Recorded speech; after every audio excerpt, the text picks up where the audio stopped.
On today's Locked On Thunder podcast, we're joined by Chisholm Holland of 1077 The Franchise to talk all things Oklahoma City Thunder, including wrapping up the 2021-22 season and previewing the 2022 NBA offseason, including the NBA draft. So let's get into the show. Let's go. You are Locked On Thunder, your daily Oklahoma City Thunder podcast. Part of the Locked On Podcast Network, your team every day.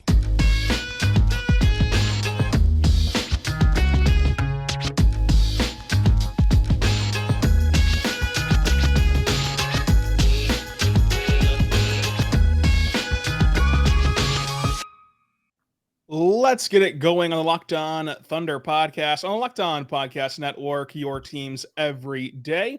I'm your host, Rylan Stiles. You can follow me on Twitter at Rylan_Stiles, me member and editor-in-chief over at thunderousintentions.com. You can email the show, LOThunderPod, follow the show on Twitter, LOThunderPod on Twitter as well. And on today's show, we have Chisholm Holland, host on 1077 The Franchise with Ryan Chapman. Chisholm, how you doing today? Doing well, man. Little did I know I was hopping on a show with so much production value. Jumping the gun, man. Oh, you're good. You're good. So Chisholm, it's been a wild season so far. You got to cover it over at 1077 The Franchise. And so what's that been like for you, having to cover the Thunder, the Sooners, and just everything else that happens in the sports world while trying to stay centric with the NBA team and also just everything else? Yeah, coming into this, I assume a lot of people follow sports, obviously, and have one sport. Maybe they follow more than the other and follow a whole bunch. But growing up, for me, the NBA was always like what my family was centered around. We're big Chicago Bulls fans growing up, from my grandpa being from Chicago. And so, it's always been easy for me to follow the Thunder. The OU stuff is something I've had to kind of learn over time. But this conversation is kind of what I grew up around with the dinner table about who are they going to take in the draft, or I can't believe that GM just signed that guy, or what the heck are we doing with this max contract for Bitten Gordon? Like that, those are the things that me and my dad used to get mad about. So I'm glad to be here. How about your Bulls this season, led by, of course, OKC Blue legend Alex Caruso? Caruso's been a blast, man. Lonzo Ball injury killed him. Frankly, I thought they were going to be middle of the road. They're a little bit better than that. I'll just chalk it up as a win. I'll take it. It's a good stepping stone season, and of course now we have the Spurs tampering with Levine and everything, but hopefully nothing bad happens there. But this Thunder season, go ahead. No, it's fingers crossed. Yeah, fingers crossed. This Thunder season was a little rough down the stretch to watch, if we're completely honest. I mean, they were bringing in players who were not of snuff, so to say, with the rest of the NBA. But what was kind of your biggest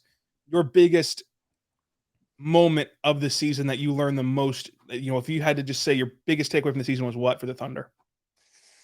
It's okay, so I won't be able to nail the dates exactly, but there was a stretch somewhere in the back third of the season that Trey Mann had like 10 games where, he just looked like he could really score. And Trey coming out of the draft was a guy who I liked. Frankly, I never would have dreamt the Thunder would take a swing on him because he just doesn't fit a lot of what their culture over the years kind of told us, right? He's not overly athletic. He's not going to blow you away at the combine. He's a skilled player who really, really struggles on defense. And frankly, at Florida, his effort waxed and waned. And all of that is just like red flag after red flag that we just would cross off for Sam Presti. But he can really shoot. He's an incredibly skilled player. And something that I think we saw this year is his passing is something that was just underutilized at Florida because there was not anybody on that team that he could really help facilitate to. So Trey was a guy who early in the season played behind Ty Jerome, kind of had to overtake Teo Maledon as well. And then once he got the role and got the opportunity in the minutes, all the things that he was really good at in Florida, he was really good at in the NBA. Now, he still needs to fix all of those other things, but a guy hitting a step back three on a 5'10" point guard from Vanderbilt is one thing. A guy hitting a step back three on the Utah Jazz is a completely different. And so that translation was a complete wild card. Because you just didn't know if it was going to happen. And in year one, it looks like if all else fails, he can come off the bench and he could, get some shots up. And outside of that, I don't know really what you could take away, right? Shai is Shai. Josh Giddey looked as good as I anticipated, going through the draft process last year, someone who I liked. And everything else is just kind of wash. It's hard to tell what is real minutes and what's fake minutes. And, so that was just the one thing. Because of Trey's size, I was a little concerned that game that he used at Florida wasn't going to translate. And, it looked like it did.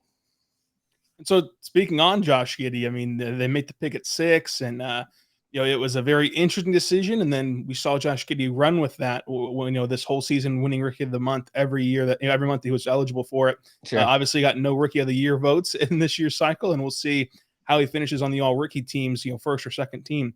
But what is his kind of ceiling in your eyes? What is he to you in terms of you're putting this team together and you're trying to make this team get back to the playoffs and back to championship caliber? Is it him and Shai 1 and 2, or is he a 3? Is he a 4? Kind of what is he in terms of the fundamental pieces for this franchise? Yeah. So first off, just to toot my own horn, if I may, because I have the tape for it. This is not me just saying, oh, I was at a bar on a Friday night, and let me tell you, I was all over this. I was on the radio the day of the draft, and Josh Giddey was my prediction for their pick at 6. And then the next day I came on the air when everybody was hooping, hollering about this kid they never heard of. I was on the air saying, no, this kid can play. Like, this kid is really, really good. And I see people all the time say, oh, no one's giving him any credit here locally, and everyone was mad. No, Chisholm Holland was all on board the Josh Giddey train. And here's why. I think it is abundantly clear that he has something that you just can't teach people, which is able to see angles, able to create passing angles and find guys open in different ways than, really, frankly, maybe 5 or 6 guys in the NBA. He's not super athletic. Didn't matter. He's oversized, which is a giant advantage for him when he's trying to pass over the top. And so, like, what is his ceiling for this team? A conversation, that I've had a bunch on the air is forever in the past 15 years, the NBA has all been about, do you have 2 stars or 3 stars? Do you have a super team and then a bunch of guys that nobody knows? Because that's how you win basketball games nowadays. Frankly, I think the Miami Heat are telling us that's not the case. I think the Phoenix Suns are telling us that's not the case going forward. Hell, the Golden State Warriors look right now at their roster. There's 7, 8 guys deep that, you could really, really like. So I think there's a little bit of obsession right now about, like, do you have your LeBron James? And the Thunder need that guy. But after that, it's just about having incredible players. And I think Josh Giddey is an incredible player. And so he's somewhere between, like, the second and 5th best player on a really, really good team for me. And the margin between those for me now is so small that, frankly, I just don't think it matters. What I think matters is that if I was predicting where he's going to end up in his career, he's a guy who can be on a floor in a Game 7 playoff game with 5 minutes left. And that's all that matters, right?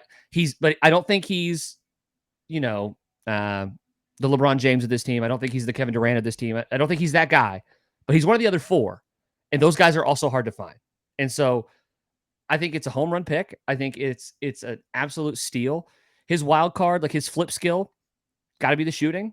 I think the defense thing might be a little overrated because I think he can kind of play and hide himself on some power forwards here and there and stuff, and won't be as big as a deal. I think if he can hit a jump shot with any consistency, I don't even know if it needs to be a 3. If he can just hit a jump shot with any consistency, I think it's nails, man. I think it's a great pick. Giddy up. Yeah, I think that Josh Giddey is a fantastic player this year, and I think that his ceiling can be a Jason Kidd type, and it's hard to hit your ceiling. It's hard to be kind of your one-of-one ceiling, but I really think that he can hit it if he can get that jump shot working for himself, and if he can continue to grow within this offense. But for me, I think I'm a little worried. In the post-game press conferences, I'm sure you were there. He was talking about changing his shot form. Oh, dude, that stuff freaks me out. I hate it when players tell me they're going to change their shot form. I'm like, no, just keep shooting it the same way. Just shoot it better. You know what I mean? Like, just get more shots up. Don't change the way you shoot it. I'm always a little skeptical when people say that. Yeah, he's been saying that since the middle of the season. Then after the year was over, he talked about how it's going to be like minor tweaks with Mike Wilkes this summer and his trainer. And so we'll see what those minor tweaks are. And it could just be, something that's kind of non-noticeable to the eye, just kind of a mental thing for him. Like, just something different, not necessarily an entirely new jump shot. So we'll see how that fares. I think that for a guy who comes from a background of his where, both your parents are professional athletes, and basketball coaches, and, you have a good head on your shoulders, and it sounds corny, but it truly feels like the only thing that matters to him is playing basketball, and then TikTok and cars and everything else is kind of like secondary, but like his main focus is playing basketball. So I do have confidence that he can work hard to get that ceiling. I think that Tre Mann is another really, really big swing player for me. I think that he can be a 6th man for sure on a team that can win a championship because he's somebody that can enter a game and you not lose anything really, or hardly lose anything. How many times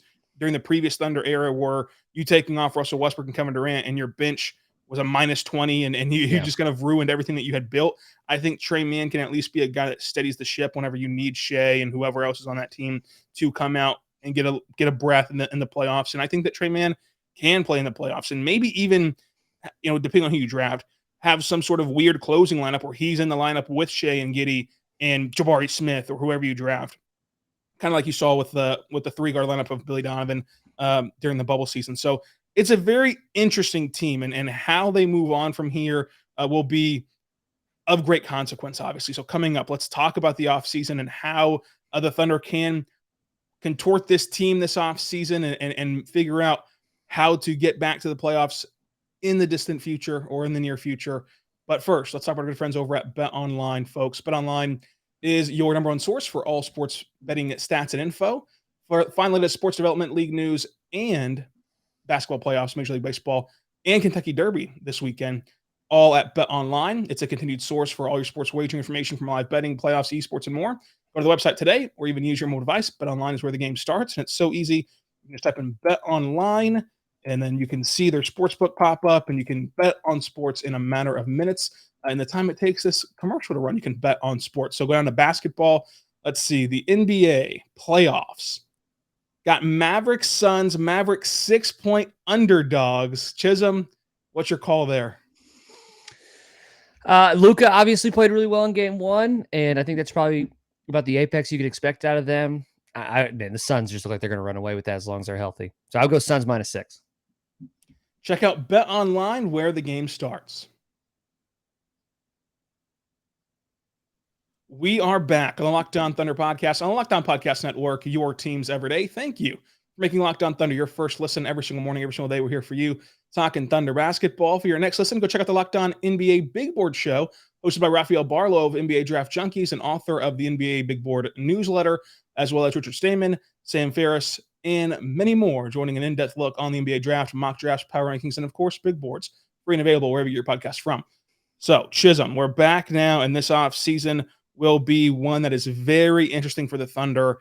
And you were there for Sam Presti's press conference and listened to it for his 2-hour-long monologue and taking every question. But they seem very comfortable taking all 4 of these picks in the top 35.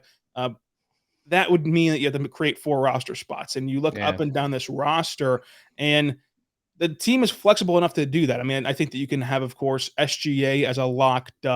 You have him, Giddey, Baisley's, club exercised team option of $4.2 million is there. But past that, of course, we believe that Derek Favors, from his own mouth, will pick up his $10.1 million player option. So how do you get there to create those 4 spots? Let's just say the number is 4. I think that Theo Maledon's a very likely option, as his $1.9 million contract is only partially guaranteed. Another one is Vit Krejci, but I think that the Thunder really like Vit Krejci, so I would be a little stunned to see him waive, not like a 10 out of 10, but it'd be like kind of like a nice 7 or 6 out of 10 to see him waive, because I think the Thunder really like him. But kind of what would be your 4 on the chopping block? Oh, I mean, I think who they draft matters the most, right? Because a guy like Isaiah Roby is someone I would just immediately say is probably gone unless they don't draft a big, and then he's back, right? So who do they take with those 4 picks? I also wouldn't rule out the possibility of them taking 2 of those picks and trying to move up. So now it goes from 4 to 3, or movement around in that way. All that stuff totally makes sense. Or the Sam Presti special we saw last year, right? Trade a number 12 overall this season for 2 future firsts next year, or whatever. All that's on the table. I know that he said that his expectation is that those picks are probably going to be used in some, and they're not worried about competition, or they're not really concerned about roster spots. They're going to let those guys fight it out, which I find really interesting. I don't know if I'm super committed to that idea. I think that, they're probably pretty open to a lot of different things. But guys who I think are, Derek Favors getting bought out makes sense, right? And just, okay, we're going to pay him the $10 million, but we're just going to create that roster spot so we can keep a guy you like. The Vit Krejci thing, man, you say that. I've heard a lot of people say that. He was fine this year. I wasn't blown away by any stretch. So I don't know. Out of Sam Presti's mouth, right, is what he said is, we're going to bring these guys in. We're going to have too many players and not enough spots, and they're going to have to figure it out. That's really interesting. You don't see teams bring in first-round picks and say, hey, if you don't make the team, you don't make the team. This is like high school basketball tryouts all of a sudden here in Oklahoma City. If that's the direction they go, I'm all in on it. I don't know if it'll work. It seems bizarre. Doesn't make any sense to me, but that seems to be the path going forward. So then you're really just betting on who do you think are the better players and who makes the most improvements over the offseason. So then that's where you get into like, I think Teo Maledon is an obvious one that I would say is probably gone. I think a guy like Ty Jerome, like what more can Ty Jerome do, right? He's a average defender on the other end. He's undersized, shoots really well from the outside, but what else is he going to add? Is he going to add anything else to his game? Because I don't know what it would be. And so now he's looking like a guy who possibly could be gone. I think it's just going to be so dependent on who they use, especially that top 6 pick on, and who they use that number 12 pick on. Because if it's 2 bigs, Roby's gone, Derek Favors is gone, and Mike Muscala is the 3rd big kind of sitting on the bench. If it's 2 wings, who knows? Maybe Aaron Wiggins is the guy out the door, even though everybody seemed to like him a lot this season. It's tough to know. All these guys feel so similar to me as far as like long-term projection. It's all just hope and trying to figure out exactly what you think this guy's going to be, but no one's for sure. So positional numbers is going to be the bigger factor for me than maybe overall evaluation. Yeah, it'll be interesting to see kind of how they comb between these players. I think that, Ty Jerome's a great candidate. I would be stunned if Teo Maledon is still on this roster whenever the season starts, but right now, without knowing who they drafted, without knowing how the offseason unfolds, you have to put it at 50-50, which is still not great news for Teo Maledon, I don't believe. But yeah. We'll kind of see where he's at that time. But the lottery in 2 weeks is going to be very important for the future of this franchise. And let's just say that the Thunder get their dream scenario, or at least get the first overall pick. Because the dream scenario would be that the Clippers pick leaps up and your pick stays up, and all of a sudden you're having your cake and eating it too. But let's just say you get 1 in 12 to keep things simple. Mm-hmm. Who is that best prospect to comb through in a draft that you can have many different ways of shaping your big board, where it's not that clear cut number 1 of Cade Cunningham last year, where you can go and ask anybody and have Chet, Paolo, Jabari 1, 2, or 3, and some have even had Chet fall out of the top 3, which I find very interesting. But like, who would be your number 1 that you'd bet on for this Thunder team? Oh, who I think the Thunder would take? No, if Sam Presti was fired, my evaluation with you. Okay. Yeah, we fired Sam Presti for some reason, and we've hired a radio host, Chisholm Holland. What are you going to pick for the Thunder? Pick 1. That happened before, so maybe it'll happen again. I've wrestled with this so much. If I'm the Thunder, I think I'm probably taking Paolo. I'm really skeptical, man. I have so many reservations about Paolo Banchero, but I don't think Shai's the guy. And I know that's going to, that's ruffle feathers every time I say it, but I just don't think Shai's the guy. I think he's an incredible player. I think he's a top 30 player in the NBA. I don't think he's the guy. Paolo could be. And if you maybe guess of who is the most likely to become a top 10 player by the end of it, I think it's Paolo. I think he's also got a lot of things going in the wrong direction. There's a lot of case studies about players in his shape, form, or fashion that have not worked out for a multitude of reasons. But I think I would take Paolo if I had the first overall pick. If I thought Shai was a 1A player, a guy who could carry a championship team and an offense who could be sitting around, I think Jabari Smith makes a ton of sense. Like, if you're just saying what player adds the most wins to next season's team, I think it's Jabari Smith by a mile. Because that guy's going to come in, he's going to shoot 40% from the 3-point line. He's going to be able to add a little bit of a post-up game, right? He's a bigger body who they just frankly don't have out on the wing. Like an oversized forward. They have a lot of oversized guards, but they don't have an oversized forward. They throw him out there, and he fills an immediate, giant, gaping, obvious hole of someone who could just consistently hit jump shots. I think that raises their ceiling immediately. I love Jabari Smith. I really, really do. But I don't think he's ever a focal point of an offense. He strikes me as a little bit more of like, you got to use him like the Magic used to use Rashard Lewis or something like that, which is a great player, a player who made all-star teams. But nobody was winning an NBA championship with Rashard Lewis as their best player. So my favorite player of the draft is Jabari Smith. He's my favorite player to watch. But if I was Thunder with number 1, I think I'd have to go Paolo. Yeah, I've got Jabari Smith as my 1-1 in this draft, and I'm not really sure how that changes. I think that you can waffle between Paolo and Chet, but for me, Paolo's number 2, and then Chet number 3. And then I go for the upside swing with Shaedon Sharpe at 4 personally, but that's kind of my top 4 in this draft. And I don't really think anything that leaks out or comes out from talking with agents or scouts or anybody this cycle that can change Jabari Smith being my 1-1. And that really for Jabari Smith goes for all teams, because I think that Jabari Smith is going to be the most safe while also having still some upside there too. I mean, Richard Stayman joins the show every week, and the draft expert with NBA draft big board and everything. And he mentions that, he can be a Klay Thompson type. And I did my draft profile and projection on all three of these players already. So you can go back and listen to those. But I think that Jabari Smith's fit with this Thunder team is seamless, because he's not a guy that demands the ball in his hands and can allow Josh Giddey to set him up, can allow SGA to isolate and kind of be ball dominant, while also still making a huge impact on both ends of the floor, especially defensively. I think you put him in an NBA environment with an NBA team defense and kind of just that natural juice you get from playing in NBA games versus playing Vanderbilt, and you see his defense take another step and at least be more consistent in terms of his locked-in-ness on that defensive end of the floor. So I really think that Jabari Smith's one of the best players in this draft, and I think he's the very best player in this draft without question.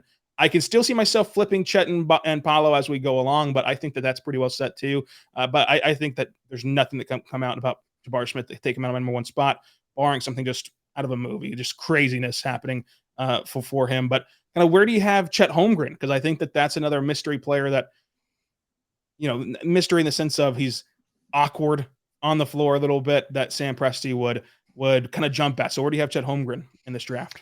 I think Chet is one of those guys who is being misevaluated because he looks like a bunch of players we're familiar with, right? He's 7 feet tall. He looks like he weighs about 85 pounds, and he's Caucasian. I call it Poku PTSD. Yeah, everybody's just assuming that's I don't know if Chet's going to work out, but I can tell you this, man. I watch a lot of Gonzaga this year. That guy's going to start a fist fight in the NBA. He is. He's not Poku. Poku gets shoved around, right? And he struggles with aggressiveness sometimes and being bought it. Chet's trying to start a fist fight sometimes. And he gets pushed to the floor a lot. He got pushed to the floor a lot in a tournament, and he's still protecting the rim. He's still coming up with steals. He's still trying to play physical. His body just doesn't allow him to sometimes. That kid upstairs is really, really interesting. Because I think he, as far as like a mentality standpoint, as far as like I'm going to show you I'm the best player out here right now. I think he does that more than Paolo does, right? I think he has the want to take over a game in little moments. Now, again, he's playing a role with Gonzaga, and so that wasn't always exactly his spot with Timmy there, Drew Timmy. But I thought he has that kind of that mindset. I'm scared of that body. Right. And the fact that he's 7 feet tall, he's been in the college program for an entire year. Gonzaga, one of the best college programs in the country. And he's still struggling, right, to put on weight. He's going to put on some. Like he's 19 years old. Obviously, when he turns 25, 25 like I was at one point in time, all those pizzas are going to catch up to him. The belly's going to come in. But is he ever going to, the transformation Giannis made is not the standard. That's not how this normally works. That is a 1 in a billion shot. Giannis is just the guy who did it. I'm not positive that Chet is going to be able to do the same thing. I'm skeptical, frankly. Now, I'll be right back. I got to grab my kid. I'll see you in a second. That's a perfect time to talk about our good friends over at RockAuto.com. RockAuto.com is a family-owned business serving auto parts online for 20 years. That's right, 20 years ago. You could have been going to RockAuto.com and finding all the parts that your car would ever need. RockAuto.com is an amazing selection of everything you can ever have at your disposal with cars. And folks, my favorite part about RockAuto.com is that I know nothing about cars, absolutely nothing. And you might think that that's crazy. Why on earth are you excited about a car auto part website when you know nothing about cars? It's because at RockAuto.com, I don't have to know anything about cars. All I got to know is my make, my model, my year, and they're only going to show me car parts that are compatible with my vehicle. So go check them out today. That way they give you the same reliably low prices they give a do-it-yourselfer as they do a mechanic or a person that buys in bulk of these auto parts. So go check them out today. RockAuto.com. Tell them Locked On sent you in the how did you hear about this box and know what to do from there. RockAuto.com. Amazing selection. Reliably low prices with the parts your car really need. RockAuto.com. We are back on the Locked On Thunder podcast on the Locked On Podcast Network. Your teams every day. Go check out the Locked On NBA podcast for everything you need on the national side of things. We're back with Chisholm Holland and company. Chisholm, I'll let you go here as you got turned into daddy duty. But how are you guys doing now? Oh, dude, we're making it, dude. We're 6 weeks in. Obviously, he came 6 weeks early, so that throws a little monkey wrench into things. But no, it's all square. He was totally asleep. He's one of the, he's a baby, so he's totally asleep. He wakes up. He's like, you know what? I don't want to be asleep anymore. Then you pick him up and he goes right back to sleep. So, Is what What it a is. life. One that we Yeah. wish that we were all still living, huh? But Yeah. let's continue talking. I mentioned that I called Chet Poku PTSD. Speaking of Poku, the international man of mystery, where are you at on Aleksej Pokusevski? Where are you at in terms of how much leash do you continue to give him? How many minutes do you continue to give him? Like, what is your evaluation of Poku? So here's my big takeaway. I'm sick of people asking me about him as far as listeners, because you want to talk about a hot button issue, bro. I mean, people are all over the place on Aleksej Pokusevski. I've talked to him a handful of times. I've met him in person, a bunch. Incredible kid. He is so nice and so kind. So I hope he works out. I think there's so many red flags about this kid, and if the Thunder have two players at his position, right, small forward, power forward, who are draft prospects who they're trying to develop, I think those kids should play every minute over him, frankly. Now, if the Thunder come out of this thing with Chet, and Chet's playing center, right, and they don't really have a power forward to throw over there outside of Darius Bazley, and he's okay, whatever. But if they get Parker or Paulo, I think they need to bury Poku. The fact that he's had to go to the G League 2 years in a row to kind of get his motor started, and when he got to the G League, didn't play well, right? Like, it's not like he went down there and immediately started averaging 30 points a game and 10 rebounds. Like, it took him some time to get his feet underneath him in the G League. And then once he figured it out, yeah, he finished the season strong. That's kind of the concern coming out of him at the draft, right? So, like, when I get worried about guys is when we go into the draft process, we all have our evaluations of this is what this guy does well. This is what this guy doesn't do well. But here are the red flags. Here's where some hiccups could come in. Effort was one of the hiccups for Poku, right? And buy-in was one of the the red flags for Poku. I hope I'm wrong. I hope the kid's awesome. I hope he figures it out. It's 2 seasons in a row that he's come out of the gates really, really slow. And that's my biggest concern. Not the size, not the skill set, not the talent, because I think all that's shown itself in moments. I think it's hey, bro, this is an 82-game season, and we're hoping to rack up, 20 wins in the postseason? We need to find a way to get there. Can we count on you to be along for that ride the entire time? I think so far, I haven't seen quite the answers I need to. So if they draft anyone in his position, I think they should maybe, move on or just kind of put him on the bench for emergencies. If they don't, and they just, at that point, I think you should give him every minute you can and just say, this is your last swing. But I'm pretty down and out on the Poku experience so far. And it's not a talent thing. It's not the goofy passes, right? Or the crazy behind the back stuff he does every so often. It's none of that. It's the 2 straight seasons of really slow starts, going to the G League and struggling. And then like the last 20 games, like turning it on. Well, bro, man, season's a lot more than just the last 20 games. Yeah, that's correct. And I think that fans kind of should put in this perspective that, while his roster spot might not be in danger this offseason, it's not too far behind with all the picks. Would it stun you? Stun you if they cut him or traded him? It would not surprise me because I was getting to the point of I think that Sam Presti made that selection with the idea in mind. This guy's never going to work out, and we're just going to have to end up cutting bait with a quote unquote first round pick. Whenever, yes, in Sam Presti's ideal world, this guy's going to be a Kristaps Porzingis unicorn that just does everything on the floor and is going to be awesome. But in reality, you take that pick with the understanding that whenever all these picks cash in from the Clippers and Rockets and all these draft picks, he's going to be the first one out the door if he's not panning out. So I think that you should not be shocked if he's out of the NBA or out of the Thunder system in this offseason, next offseason, or in the near future. Now, I don't think it'll be this offseason, but I could totally see it next offseason. And that might shock people because I think that, he's going to be a project forever and that the Thunder will try to nurture him forever. But I think that it's going to get to a point pretty quickly where it's up to him. And it's like you're saying, it's not necessarily even on the court. You can deal with the on the court stuff because he was supposed to be 4 years away from being 4 years away. It's just the marathon that Mark always talks about. It's not being ran very well right now by Pokusevski. Yeah. Right. Yeah. And I mean, and we mentioned it earlier, the number one quote was the Sam Presti, we're going to bring all these guys in and we're going to have a competition. And if we have 22 guys for 16 spots, so be it. I mean, that is so out of the realm of normality. If that's what Sam Presti says it actually means, Poku's the perfect test case. You're telling me Kenrich Williams is going to earn a roster spot over him? Of course he is, right? Jabari Smith, obviously. Like, there's I think that would be the number one, is Sam Presti actually putting his money where his mouth is as far as, a guy's got to go out and earn it? because I think there's a very realistic case you can make that there's 5 or 6 guys in this team who could earn a spot over Pokusevski with the way he started seasons. And so I wouldn't be stunned if this is like they go through the entire summer, right? All the training camps. He's one of the last cuts, but if he is one of the last cuts, I wouldn't be totally shocked. But I agree with you, man. I think this 4-year contract has some time on it, and we'll see. The development stuff is a big focal point of the Thunder. I just frankly haven't seen a lot of it so far. And I'm talking mostly upstairs. Yeah, this has been a great baseline podcast. As Mark, always like to say, Mark always like to say we get a baseline this player, a baseline that. It's been a great baseline podcast talking all about just the Thunder in general. We'll have to do this again, talking more nitty gritty stuff and subjects that pop up around the time. But let's get out of here with the last baseline question. Okay. Chisholm, I need you to use your crystal ball here. Okay. When are the Thunder back in the playoffs? Oh, first off, are you with me that the play-in tournament does not count? Like if they're the 9 seed and they get eliminated, that's not the playoffs. That's the play-in tournament. Yeah, I don't count that as a playoffs.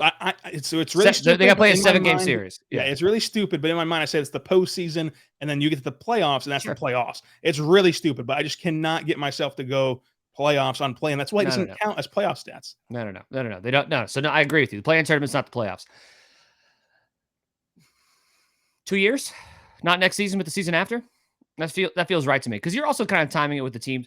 Like, Presti talked about it, man. The NBA notoriously pulls teams to the middle. Like, you can only be bad for so long unless you're the Orlando Magic. Like, Cleveland, right? Like, Cleveland, a team that we've made fun of for years without LeBron James being awful. Playoffs, right? Like it happens to everybody. So the Thunder are going to get pulled to the middle at some point. I think this upcoming season might be a little tough because if they don't get Paolo, maybe they get Jabari Smith. Maybe they win 35 games, maybe, right? Like, how do they get to the 45 win mark, 46 win mark? I think it's going to take a couple more players and a couple more years of Shai kind of finding his own too. So I would say 2 years from now would be my guess. Yeah, I think if you get good enough draft lottery luck this cycle here in a couple of weeks, if you get good enough draft lottery luck in 14 days, I think that this year's another year where you're growing and you're meshing these young players together. Because look, we still need to see Josh Giddey and SGA get on the same page. They had their best ever game, in that Suns contest, and then they never played again together because of the hip injury with Josh Giddey. So we still need to see them work things out. That's not kind of a done deal yet. So I think that this year is all about finding lineups, finding rhythm with each other, and then next year in the 2023 offseason, you get the new CBA, you get your salary cap resets. So we got to figure out how the Thunder are getting screwed by that, by the way. We got to figure out what that. Yeah, that's going to go against them.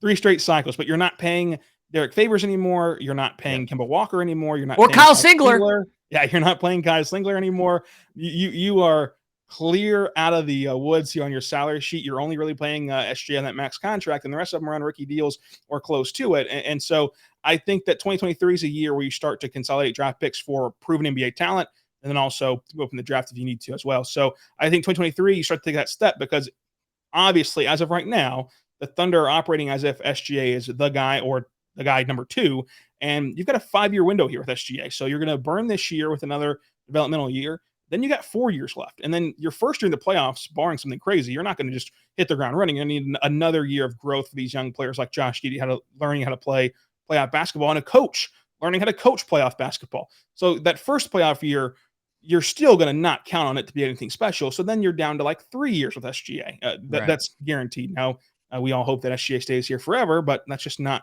the way the NBA works in the sense of you cannot game plan your team around that.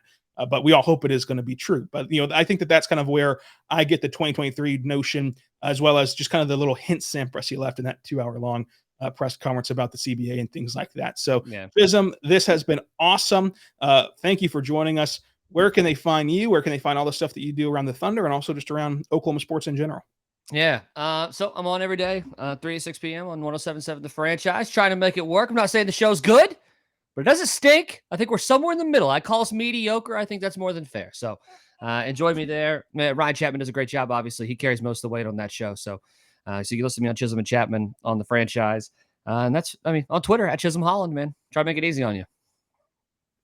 I appreciate you having me on too, Ron. No problem. Go follow Chisholm. Go follow 107.7 The Franchise. And until tomorrow, and be good to one another.